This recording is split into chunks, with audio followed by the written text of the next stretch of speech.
皆さん、こんにちは。はい、今日は、予告通りに、私が持っているパンチ、穴あけパンチですね。穴あけパンチの話をちょっとしようと思います。多分、穴あけパンチってそんな特別なのっていう考えで、今見ていらっしゃる方もいらっしゃると思うんですけど、まあ、それはそうですね。市販されているパンチの種類は限られてるし、それで、多分皆さんが使ってるものと私が使ってるものがそんなに違いないと思うんです。で、ただ、その中でも私が若干欲求があってそれでちょっとなんか小さい穴が、開けたいとか、そして最近私が、システムダイヤリーっていう穴が8つ入っているものを使ってるので、それのためのパンチとかも結構必要じゃないですか。で、多分そのシステムダイアリーに関して知ってる方いらっしゃると思うんですけど、その、手帳の場合、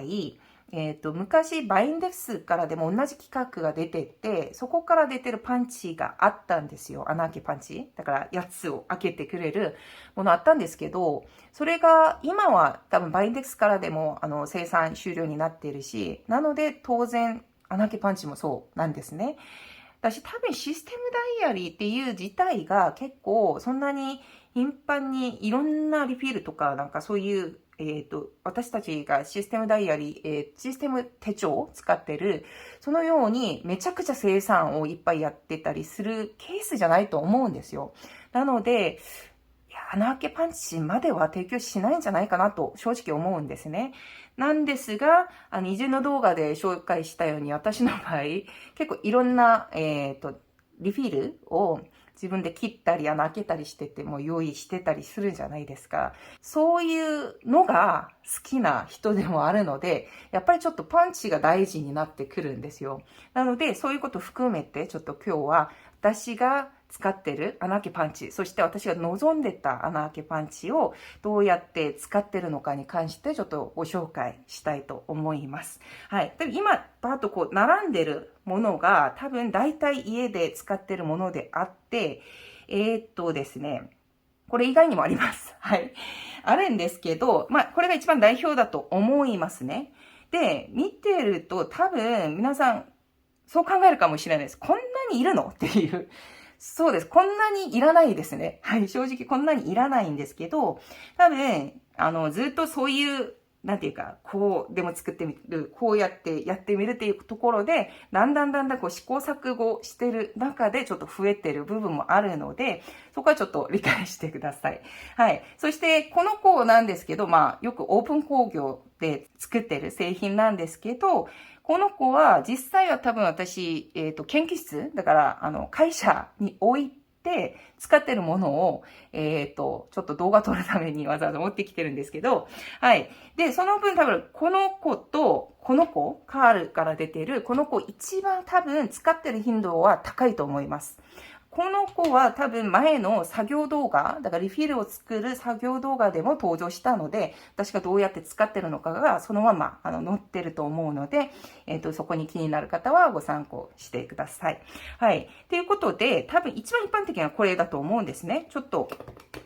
ここから見てみたいと思うんですけど、はい。で、ここと、これちょっと残しといたんですが、はい。こういう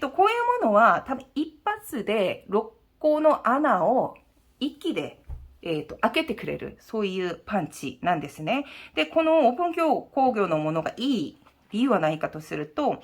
日本で生産されているもの全部、互換性があります。で、すべて4サイズ入ってるんですけど、多分、普段なら3サイズですね。だからここ見たらわかるように、だいたい英語サイズ、そしてバイブルサイズですね。そしてミニ6か M5。だからミニ6と M5 はこう、リングの間隔が同じなので、結局、同じ間隔のリングを5つ開けるのか、6つ開けるのかっていう話になるので、多分同じところになってると思うんですけど、まあ、M5 とミニロックを同じサイズだと入れると、3つのサイズですね。穴の位置的には。っていうのが、日本で生産されてる普通の、はい、サイズなんです。まあ、ナローサイズとかは、バイブルと穴の位置同じなので、そうなんですけど、ここもそうなってます。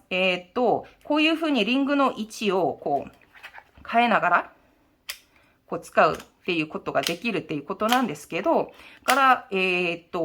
すね、これ見えるかわかんないんですけど、はい、英語サイズ、そしてバイブルサイズ、でミニっていうのがミニ6か M5 なんですね。っていう風になってます。これは多分、ミニっていうところに19ミリってなってるんですけど、このリングの間の間隔ですね。なってるんですけど、こう、元々のリングのこう3つ穴あるじゃないですか。で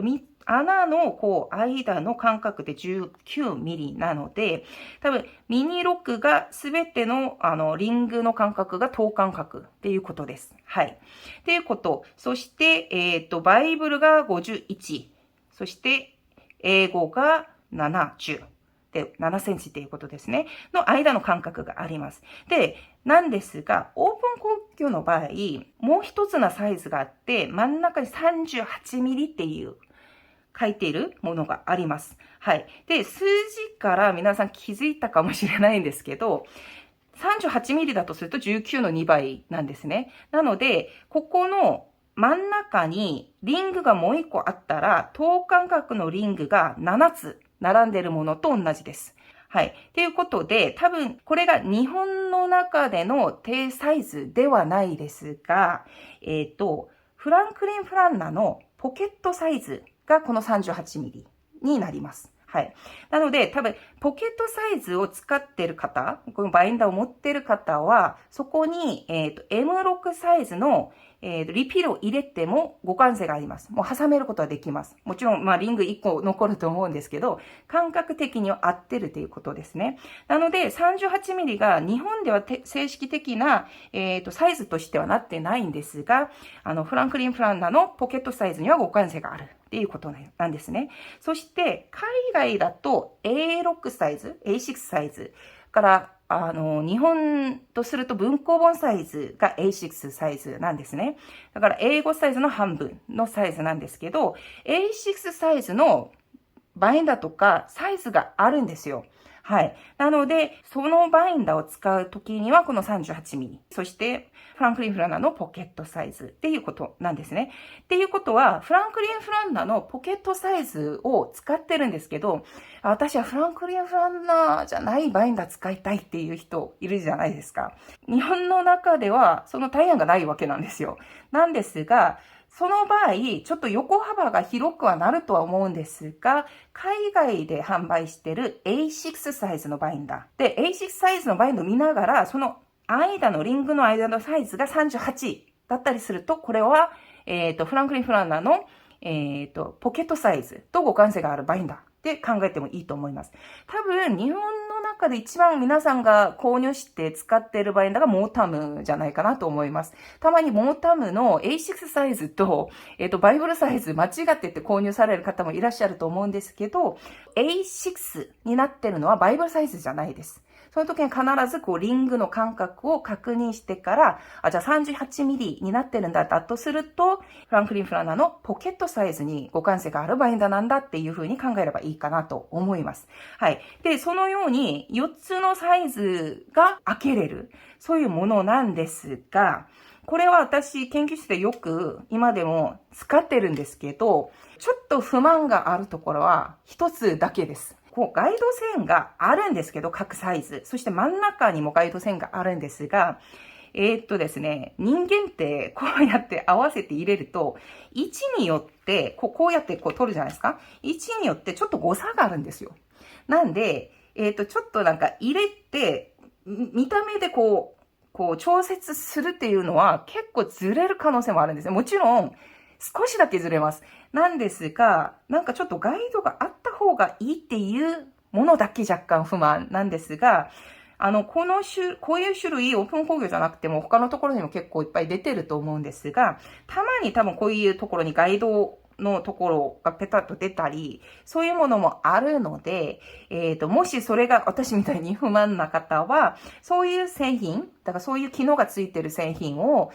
買って使った方がいいかなとは思います。はい。それだけです。量も結構量入れても取ってくれるぐらいのすごく丈夫な方なので、研究室で資料をバインドするときに結構よく活用してます。で、それと、ここは多分ほぼ同じだと思うんですけど、フランクリン・プランナーから出てるパンチなんです。はい。ということで、コンパクトサイズとポケットサイズを両方使えますよっていうことで、これサイズ2つっていうことですね。こっちにするのか、こっちにするのかによってって、ポケットサイズでも、コンパクトサイズでも使えるっていうことですね。っていうことは、バイブルサイズと、38ミリの穴が開けられるっていうことになります。はい。っていうことなんで、多分これ、前に私、A6 サイズ、だから文庫本の閉じ手帳を、ばらして、バインディングして使うときによく使いました。これ、ポケットサイズの穴を開けて使ってた記憶があります。なので、同じシステムなんですけど、こういうバイブルサイズと 38mm が開けられるフランクリン・プランナーのパンチもありますよっていうことです。もちろん、クラシックサイズから英語サイズですね。の場合には互換性がないです。なぜならば、フランクリン・プランナーのクラシックサイズは穴が7個。7つあるからなんですね。はい。なので、英語との互換性はないんですが、この2つのサイズは開けられますっていうことです。もし 38mm のところにこういうものが嫌な場合には、フランクリン・プランナーのパンチっていうタイヤもありますっていうことですね。なんですが、一番使ってるのはこれなんですよ。はい。で、これも多分さっき話したように3つのサイズ全部開けられるんですね。38mm 以外には全部開けられて、これは多分ここのパンチングが穴が3つ開けられるものなので、こうやって英語だったら英語のところに2回すれば3つっていう風に穴を開けてくれるものです。で、正直言うと、こちらは一発で6っていうことなんですけど、これは2回押さないといけないんですね。それが手間はかかるんですけど、私がこれが好きな理由は、ちゃんとここにガイドがついてるからなんですね。これがすごく時間の短縮になるんですよ。だし、私みたいに、ちょっと、ちゃんと合ってるみたいな、こういう性格の場合には、こういう風に、段差があってって、ちゃんとパッと入れて、あ、これ挟んでるみたいな、なんていうか答えがある。そういうものが安心するっていうか、早くなりますね、作業が。で、例えば、英語サイズだとすると、こんな感じで、ここが磁石になってるんですね。開けられるんですけど、ここにポンと入れるんですよ。で、ここをちゃんと挟むから、こうやってつけると磁石でついてるっていうことで、ここがすごく安心してフィットするじゃないですか。っていうことで、こうやって、ここに1回穴を開ければ3つ入るということなんですね。これはちょっと使ってるリフィルなので開けないんですけど。はい。で、そして、多分ここバイブルのところにもこういう風に段差があってって、ちゃんとポッと入れてやればいいですね。この場合にはバイブルのところとか。こういう感じでできるので、すごく、なんていうか、使い勝手がいいというか、一番多分使いやすいんで、一番頻度数が高いです。ということで、多分これがメインの、6穴、そう、システム手帳の穴開けパンチなんですけど、ですね、そこで不満はないんですよ。はい。これで全サイズできるはずなんですけど、皆さんよくご存知のように、ミニロックですね。ミニロックの場合、はい。こういうリフィルがあって、そしてミニ号もあります。これが、穴がちっちゃいんですよ。はい。穴がちっちゃいのが普通ですね。もちろんフロッターなんで、フロッターは他のものよりこっちも狭いし、穴もちっちゃいしっていう傾向はあるっちゃあるんですけど、リングがリング径が短いので。なんですが、M ロックはいいんですよ。M ロックは、穴が、元々の穴でも、例えばこれはバイブルサイズですね。バイブルサイズの穴って、普通、若干差はあると思うんですけど、バイブルサイズの穴って、5ミリぐらいですね。はい。計5ミリぐらいの穴がついてるんですけど、このように M6 とか M5 みたいなところにちっちゃい穴の場合には、4ミリぐらいです。はい。4ミリより若干ちっちゃいのかなだいたい4ミリぐらいですね。の穴なんで、1ミリぐらい差があるんですよ。で、なんですが、体感的にはめちゃくちゃ差大きいと感じません？はい。っていうことなので、まあ M6 はギリいいとしてても、M5 の場合には、ちょっと穴がでかくなると、目立つんですよ。面積も減るし、例えばこれちょっと開けてみると、ここに、こっちにしようか。M5、M6、ここですね。って言って、こう、開けると、はい。これはちょっと違すぎるんですね。はい。でかすぎるじゃないですか。っていうことなんで、まあ、この世界だけだとすると、まあ、しょうがないやっていう風に考えてもいいかもしれないんですけど、これを見ちゃってる限り、これはちょっとなんか結構、なんていうか、もやもや感があるんですよ。なんで、これをなんとかしたいっていうのが最初の発想でした。はい。穴ちょっとちっちゃく開けたいっていうことなんですけど、まあ M6 と M5 が普通にそうであって、そして私がよく使ってるサイズであるこのナロサイズ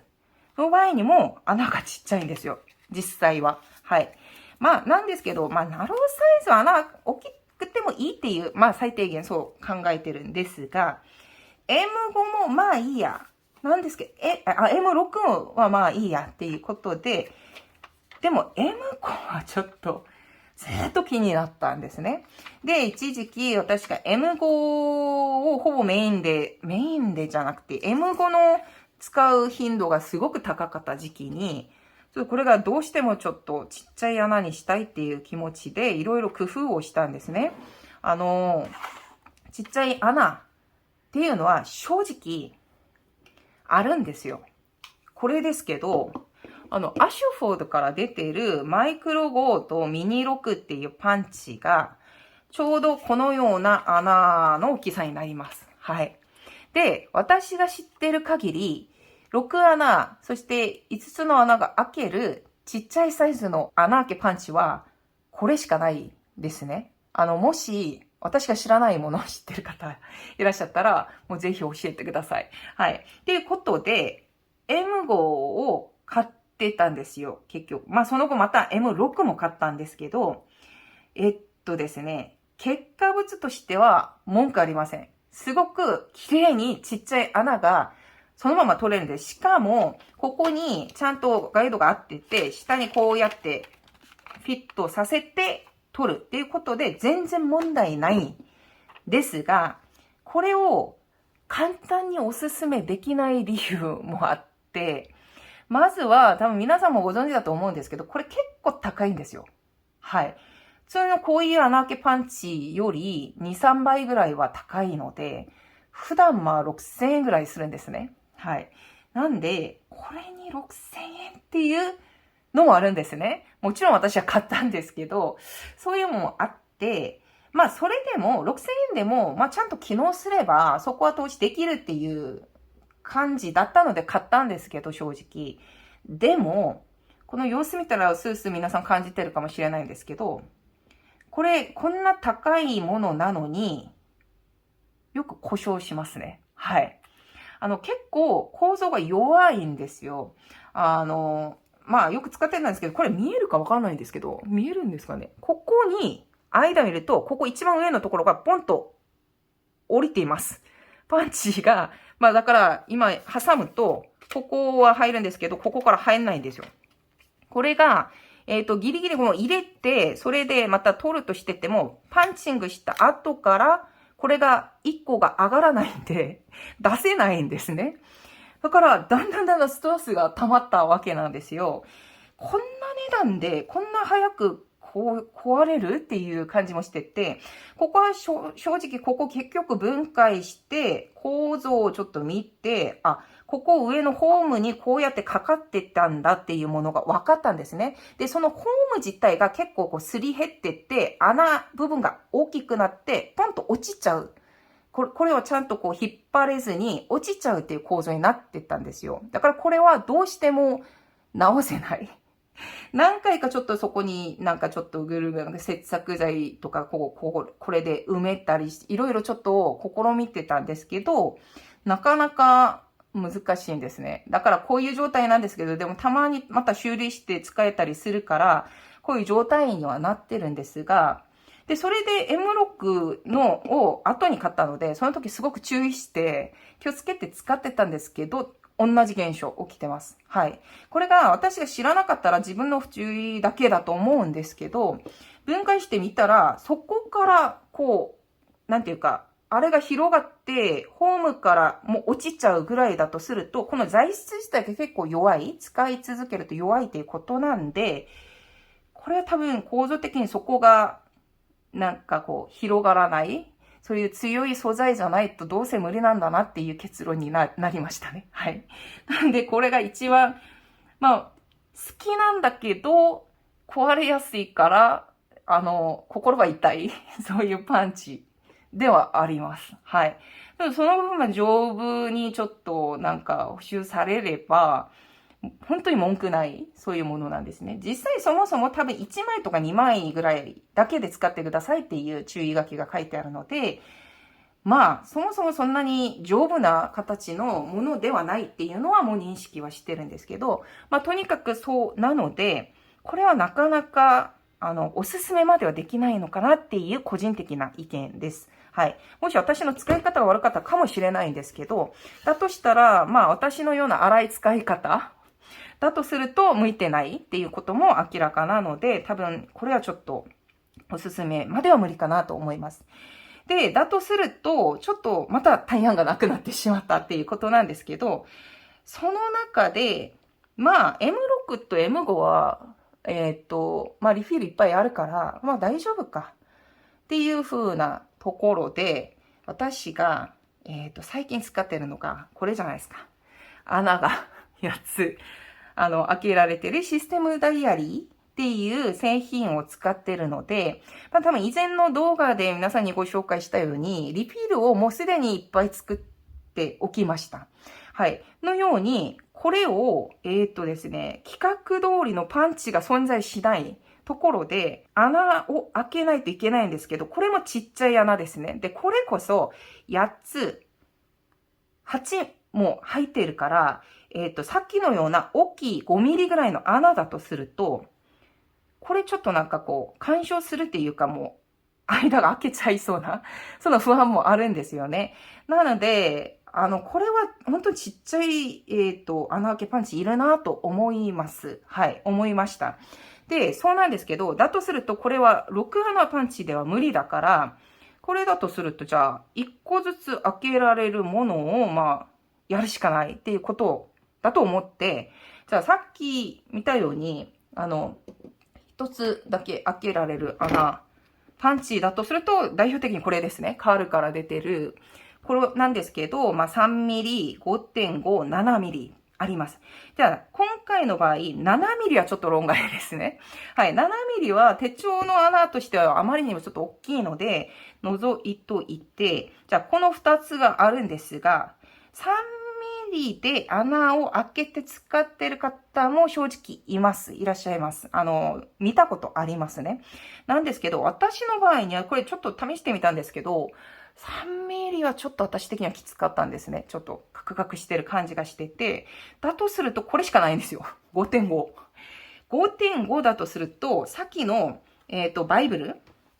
から、このバイブルの場合が5ミリだったんじゃないですか。これよりもさらに 0.5 が大きいっていうことなので、これもなっていうですね。だから、さっきのような、この穴の場合には、ちょうど4ミリが欲しいわけなんですよ。で、4ミリの穴開けパンチないのかなっていう風に探し始めるんですね。で、一番私が望んでたのは、この形の4ミリも出てほしいっていうことなんですよ。なんですが、もう私が回ったところでは、これ3つの種類だったので、ないのかなと思って、結構検索かけてたんですね。で、検索かけて4ミリっていうものが出たのは、多分こう、同じ悩みしてる方絶対いらっしゃると思うし、それを実際同じ結論に至った方もいたんですね。それが多分大体こんな形なんですよ。はい。般的に多分、革で何かを作ったりするときとか、例えば、革製のベルトに穴を開けたりとか追加したりするとかよく使うアイテムだと思うんですけど、それ以外にもいっぱいあると思うんですが、とにかくこれの中でいろんな、だからここだとすると2ミリから4.5ミリまで、サイズ変えながら開けられる、そういうパンチです。だから、これでうまくいけばこれ使えばいいやんと思ってたわけなんですけど、これは私の使用法が悪いか、その製品がもともとそうなのかわかんないんですけど、なかなか私これ穴開けづらいんですよ。こうしてても、あんまり跡はつくんですけど、ちゃんと通過して穴が綺麗に開かないんですね。で、これがもちろんよく使ってる方もいらっしゃると思うんですよ。で、ただ、使用法は私ちゃんとするとしてても、一応ちょっと平坦な部分に、こういう風に当たってやってるので、どうせいつかは多分、力がめちゃくちゃ入るのもあるし、いつか多分鈍くなるんだろうなっていう気もしてて、どうせ長くは使えないんじゃんと思いましたね。で、それで、なるべくここ穴を通過する形、だから私たちがよく知ってるこういう穴開きシステムになればいいんだなと思ってまた探し始めたんですよ。で、例えば、こういう場合、よくこれ穴開けるときに、パンチで開けるときに、皆さんよくやってるように私もそうなんですけど、こうやって逆にしてて、ここに開けたいところをちょっとピッとして、こうやって開くんですね。で、このように完全に通過する。こうやって、そこまで出っ張ってくる形のパンチが欲しかったわけなんですよ。はい。で、それで、また探してみて、1個見つけたんですよ。それが、これです。これです。はい。ちょっとすごくなんか、工具みたいな感じするんですけど、それぐらい、なんていうか、大きいし、重くもなるしっていう感じなんですけど、でもこれと比べるとそんなに変わんないですね。はい。なんですが、これすごく今満足してます。結論から言うと、前に私ご紹介してたリフィル作ったの全部これで作りました。はい。とにかく、だけど、この、反対側から穴の位置決めて、開けることもできるし、ちゃんと通過します。はい。これと、下の、なんていうか、ここのサイズも変えられるんですけど、下の穴のサイズも変えられるので、私の場合はほぼ4ミリしか使わないので、もう4ミリに固定してるんですけど、そうやって穴の位置を合わせて、もうやれば、すごく綺麗にできるんですね。例えば、ここから、こうやって入れて、開けると、こんな感じで綺麗に取れるんですよ。しかも、見ても丈夫そうに見えるんじゃないですか。結構の量も、だからこれぐらい、開けられてるんで、もちろんここギリなので全部、この厚さで全部入れるのは、あんまり良くはないと思うんですが、結構の、紙の量も一発で取れるっていう感じなので、すごく、使いやすいです。はい。私としては、私が望んでた機能は全て入ってるっていうことなんですね。もちろん、このような4ミリのこのバージョンが出てきたら、それは最高だと思うんです。軽いし、使いやすいし。から、カールの関係者いらっしゃるんだったら、ぜひこれ4ミリ出してくれると結構売れると思いますよ。私的には。はい。なんで、これが欲しいんですけど、これがない限りは、私的にはこれですごく今満足して使ってますね。はい。もう、以前の動画見てる方は、すぐわかると思うんですけど、めちゃくちゃ量いっぱい作ったんじゃないですか。もちろんこれを、8回やらないといけないのはあるんですが、それでも、この、大きさの、このような、非典型的な、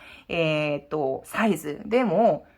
できるっていう、この道具を見つけてるので、私的にはすごく満足してます。もちろん、もっと進化してる、もっと対案として、使える、そういうものが出たら、ますます嬉しいと思います。はい。なんで、私みたいにちょっと、変なサイズのものを使ってる方とか、小さい穴を安定的に、開けたいっていう同じ悩みを持っているそういう方いらっしゃったら、ちょっと少しでも役に立てたらいいなと思います。はい。で、ただ、私これ Amazon で購入したんですけど、私がもう一回確認したところ、今のところは在庫切れだったんですよ。なんですが、それがずっと在庫切れなのか、一時的な在庫切れなのか、ちょっとわかんないんですけど、とにかく、これは、ちゃんと日本の Amazon で購入して使ってますよっていうところで、ちょっとレビューをしてみました。もし気になる方、いらっしゃったら、チェックしてみてもいいかなと思います。はい。で、今日はちょっとマニアックでもあったんですけど、はい。私が使ってるこういう穴開けパンチをちょっとご紹介した方です。はい。今日はここまでにしたいと思います。また次の動画で会いましょう。バイバイ。